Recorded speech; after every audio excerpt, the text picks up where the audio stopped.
Happy New Year. Looks like we're having a considerably cold but cozy winter this year. I invite you to also grab a cozy warm drink and settle in for this New Year setup. Well, at my sister's, we were able to stop by a local thrift store and I found this magazine rack, which is great since I've been looking for one just like it. This one was peeling a lot. This brown paint was peeling off, so I went ahead and sanded it down to prepare it for being re-stained and resealed. So it had a bit more of a natural wood look to it. This will be going next to my desk so that I can put all of my sketchbooks and notebooks that are being actively used somewhere close by so that I can just whip them out whenever I need to.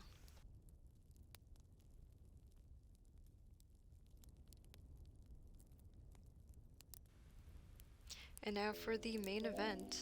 So to start off with my 2023 spring setup, I wanted to include a page for my manifestations. This manifestations page was actually inspired by a New Year's reading I had, where the beginning of the year was represented by the Queen of Pentacles. So, the Queen of Pentacles is a representation of having abundance, as is shown with the coin that is placed in her lap, as well as an abundance of plants thriving around the queen or her throne, usually.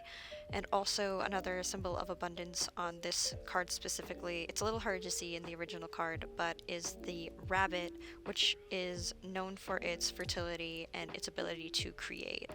And I find this very symbolic since this new year is also the year of the rabbit. So I thought it was really cool that I received this card in my tarot reading. So, with my manifestations page, I want to bring the imagery of fruition and abundance out of the page and into my life. So, this can, of course, also be done with a journal page and just words if you were to do it for yourself. And I was originally going to create a mood board kind of situation with separate images that I had printed off, but I didn't quite have the time to find and print all of these images before I had to run off to my sister's house. But in the end, this painting is quite fitting since it is one of my goals to do more art this year. Now I just have to decide if this painting is counting towards like my final finished painting goal. But what do you think? Can I count this finished piece towards my finished paintings goal, or should I just keep it separate so that I can do as much art as possible this year? Comment down below with what you think about this.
I will say that the Queen of Pentacles always seems to have grapes surrounding her, but I'm not too big on grapes, so I went ahead and added strawberries and pomegranates since I much prefer them and I actually grow them.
Originally it was just a dark space, but I did decide to add stars and a representation of the universe to the aqueduct, and that's because with the universe pouring out from the aqueduct, we are opening ourselves to the universe and all the good things that the universe has to offer us.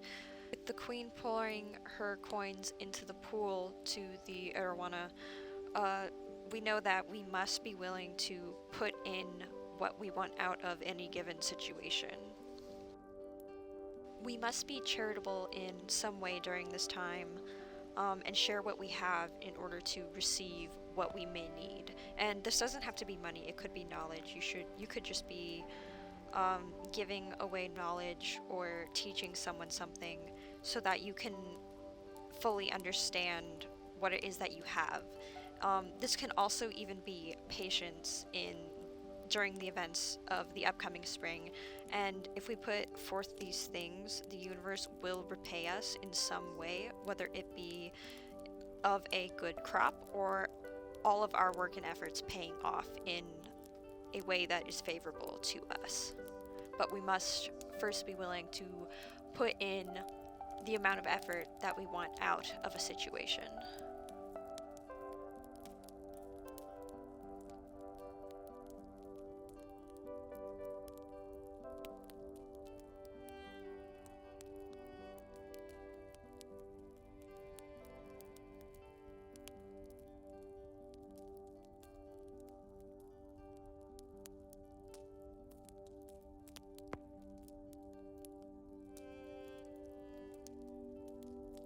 As you can see on the same spread as my manifestations page, I decided to include the Wheel of the Year, just so I have it on paper somewhere to look back to whenever I want to.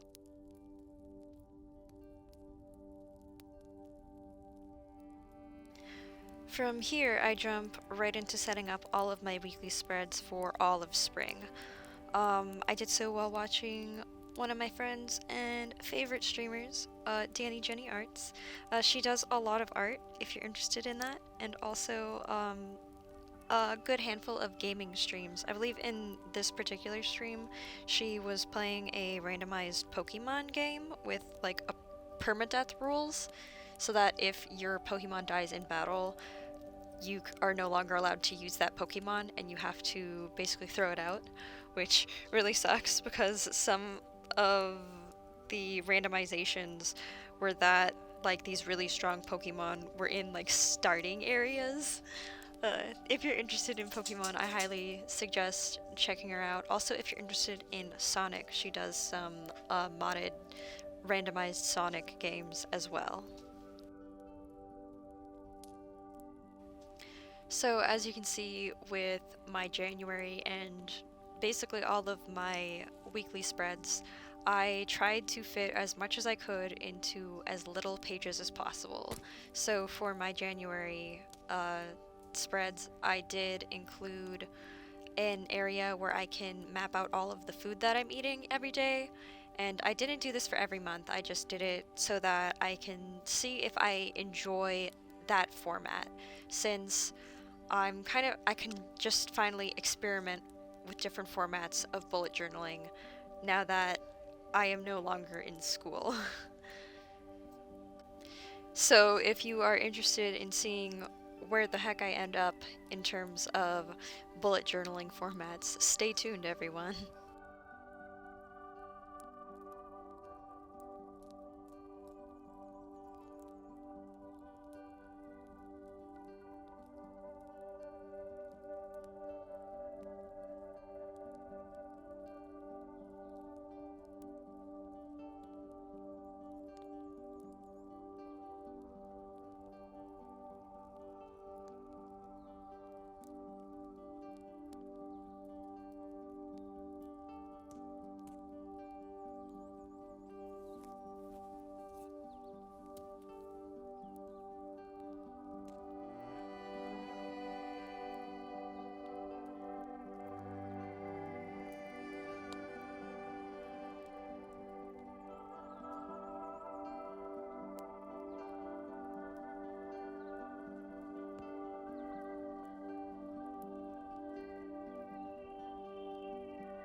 So by the time that I am editing this, it's a little more than halfway through January, and I was actually able to create something for a friend of mine.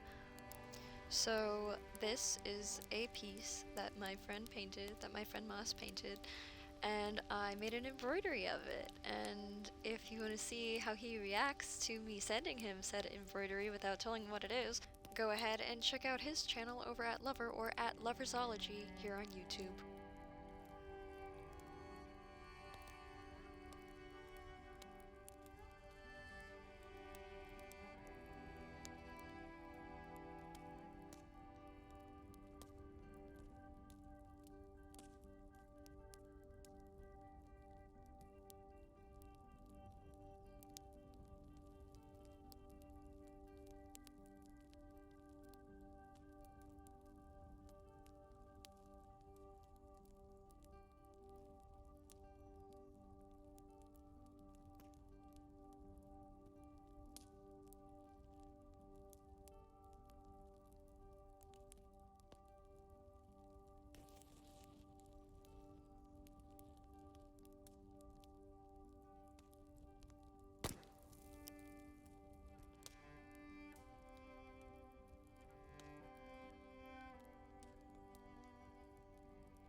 And just a friendly reminder that I am currently selling stickers over on my Ko-fi.